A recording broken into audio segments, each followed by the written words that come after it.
As space exploration continues to evolve, there has been a focus on developing projects such as space robotics. Space robotics are autonomous systems used for both deep space exploration and servicing different spacecrafts, as satellites that need repairs or refueling while in orbit. There are over 4,000 satellites in orbit that play different roles for, and space repair robots are the safest and most efficient way to accomplish repair tasks. Utilizing space repair robots can be more sustainable and affordable compared to using a human life. With numerous benefits such as increased productivity and efficiency, robotics are soon to make an impact on space as well and rely heavily on interfaces, load cells, and sensor technologies. Robotics need a reliable and accurate force measurement system through the design and testing process.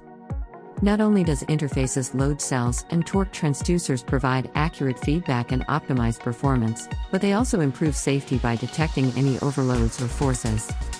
Space robots will play a vital role in future space missions and is one of the fastest growing forms of robotics in the aerospace industry. Interface looks forward to providing our reliable sensor technologies to future robotic applications in space.